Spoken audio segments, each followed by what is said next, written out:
And the DFA did not know about these meetings with Ambassador Ma? I wouldn't know. I wouldn't know.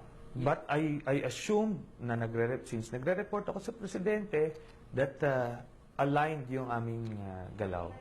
But Trillanes denies the Federation bankrolled his trips, saying these were shouldered by the government.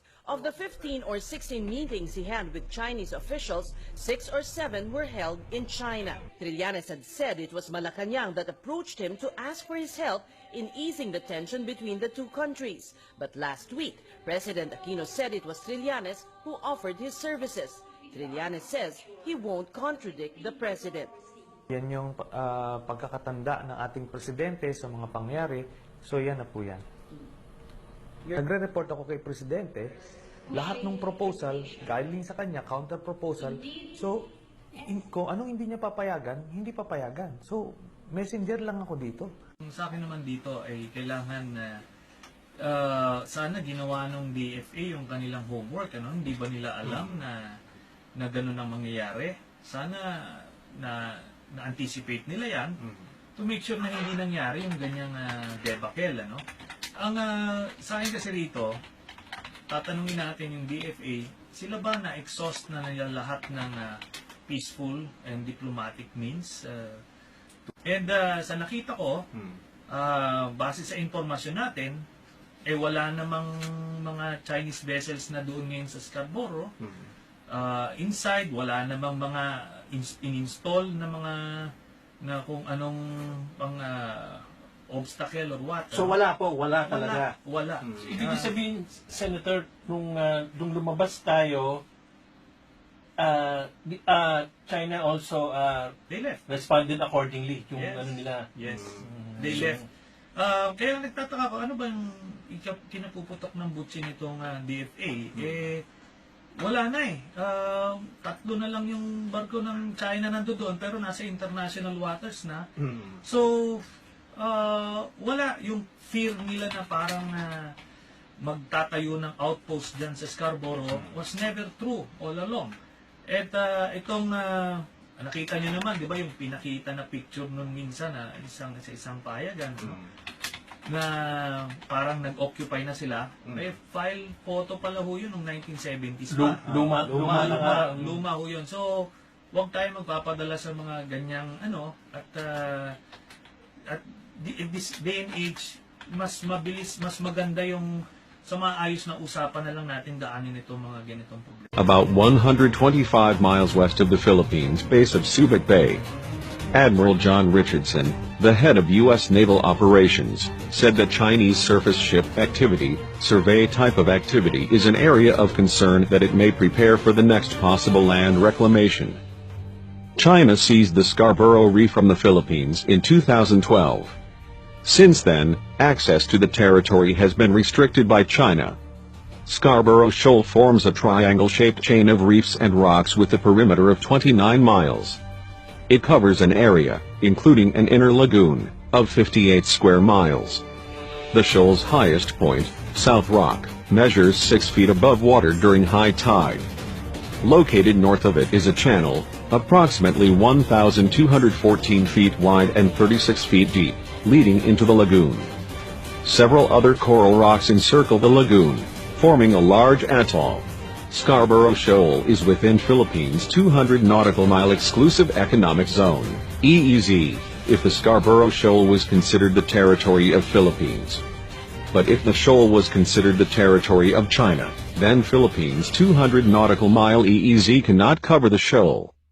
The Philippine government brought the dispute to the International Tribunal for the Law of the Sea as provided in Part 15 of the United Nations Convention on the Law of the Sea. A tribunal decision is due in a few weeks. DFA, wala na eh. Tatlo na lang yung barko ng China nandoon, pero nasa international waters na.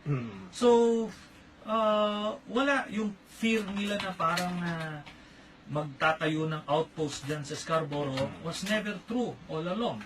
At itong nakita nyo naman, di ba, yung pinakita na picture nun minsan sa isang payagan, na parang nag-occupy na sila.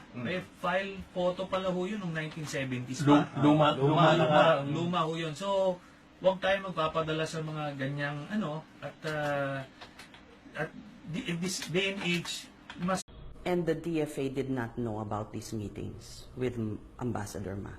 I wouldn't know. I wouldn't know. But I assumed na since nagre-report ako sa presidente that aligned yung aming galaw. But Trillanes denies the Federation bankrolled his trips, saying these were shouldered by the government. Of the 15 or 16 meetings he had with Chinese officials, 6 or 7 were held in China. Trillanes had said it was Malacanang that approached him to ask for his help in easing the tension between the two countries. But last week, President Aquino said it was Trillanes who offered his services. Trillanes says he won't contradict. sauce na nila lahat ng peaceful and diplomatic means.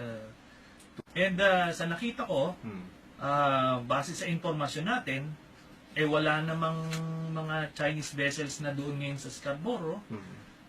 Inside, wala namang mga in-install na mga na kung anong pang obstacle or what. So wala po, wala talaga. Wala. Ibig sabihin, Senator, nung lumabas tayo,